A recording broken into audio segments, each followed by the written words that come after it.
I'm sure you remember Peter. Peter was one of Jesus' friends, and he was the one who said 3 times that he didn't know Jesus on the night that Jesus was arrested.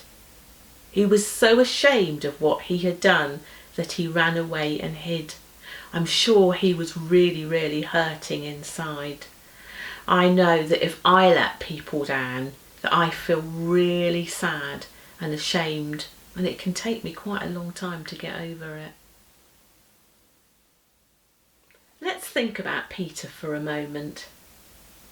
He knew that he had let Jesus down, and he had seen Jesus alive again, and he knew that he was going to see Jesus again.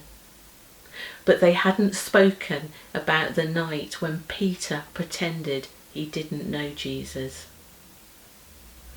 Now imagine that you are Peter.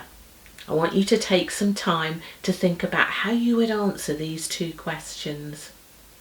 The first one is, what do you think Peter will want to say to Jesus, knowing that he has made a mess of things? And the second one is, what do you think he expects Jesus might want to say to him?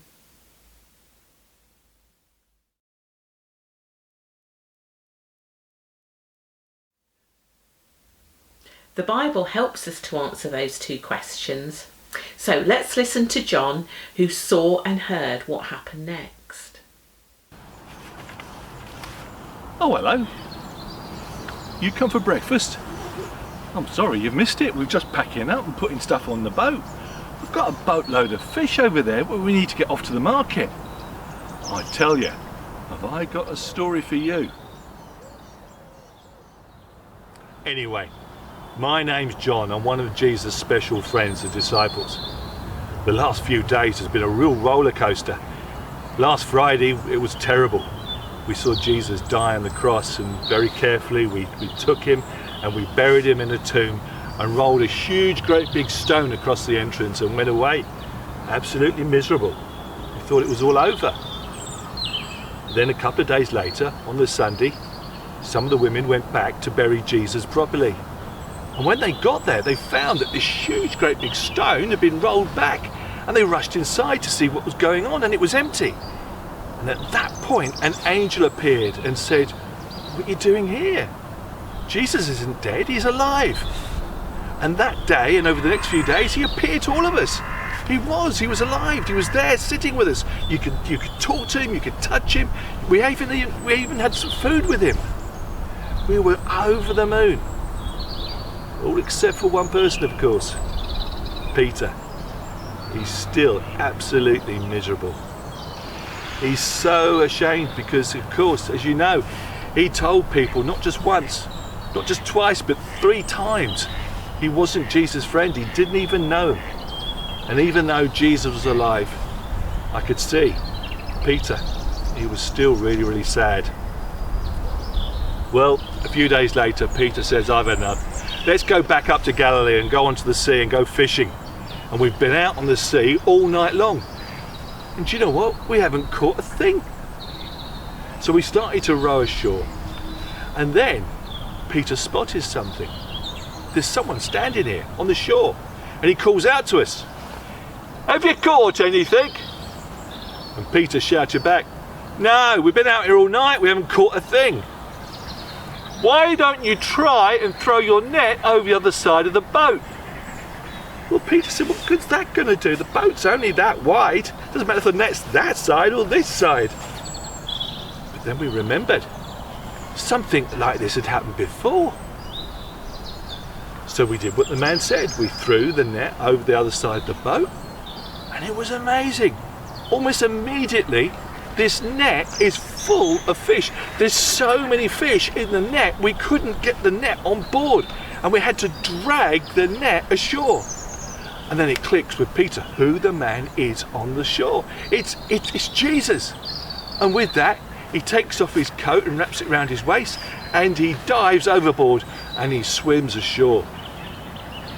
By the time we get there, dragging this net behind us, we see that Peter is talking to Jesus, and Jesus has prepared some breakfast. he's cooked some fish and he's baked some bread for us as well. He says, bring some of that fish you've just caught. We're going to have breakfast together. And we all sat down talking to Jesus. It was amazing. Everyone was so pleased to be with Jesus again. All, of course, except for one person, Peter. And he can see Jesus keeps looking across at him. When we finished eating, Jesus said to Peter, come with me. Let's have a chat. Anyway, Jesus and Peter start walking on the beach and I tagged along behind. And as they're walking along, Jesus starts to ask Peter some questions. He says, Peter, do you love me? And Peter says, Lord, you know I do. You know I'm your friend. That's good, says Jesus. Look after my sheep. Now, he wasn't talking about sheep. He was saying, look after the people that start to follow me. And they walked along a bit further, and Jesus asked the question again. He said, Peter, do you love me? Am I really your friend? Yes, you know I am, Jesus. You know I'm your friend. That's great, said Jesus. Look after my lambs. And then they walked down a little bit further. And then Jesus asked the question another time. He said, Peter, do you love me? Am I really your friend? Oh Lord, why do you keep asking me the same question over and over again? You know that I love you. You know that I'm your friend. Then it clicked what Jesus was doing. You remember, Peter told the crowd that he didn't know Jesus not just once, not just twice, but 3 times. And now Jesus is giving him a chance to say, not just once, twice, but 3 times, that he does know Jesus and he does love him and Jesus is his friend. He realised what Jesus was doing. Jesus had forgiven him and it was okay. And what's more, Jesus is telling him, Peter, you can still follow me. I've still got work for you. Well, from that point on, Peter is over the moon. And you know what? Never again did he tell people that he wasn't a friend of Jesus. In fact, he did the opposite. He travelled everywhere, and anyone he met, anyone he could talk to, he told them all about Jesus. Anyway, I've got to be going. I've got a boatload of fish down there that needs to get off to the market.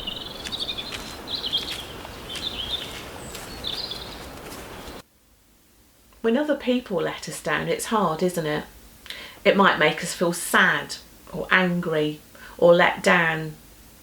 And as we've talked about before, when we let other people down, it might make us feel ashamed or very, very sorry for what we've done. Peter had those same feelings. But as we see in this story, Jesus gave him more than just a second chance. I'm now going to hand over to Laura and she's going to help us to think about these things. So, let's reflect together on how you think Peter thought about Jesus' response to him. The fact that he forgave him and showed him that he still loved him. And he gave him another chance. I'm sure that being given a second chance was an amazing experience for Peter. I expect his mind began to spin about all the things he could achieve in the future, but also that he would be thankful for the love that Jesus showed him. So let's draw our Easter story to a close by taking some time to be still and to be thankful for those who love us. Maybe you could just picture them in your mind and think about how they show love to you. You may want to use the words, thank you, God, for, and then name the people that love you. Or you might just want to be still and think about them. I'm going to put a picture of a candle up now and give you a few minutes to be still and reflect.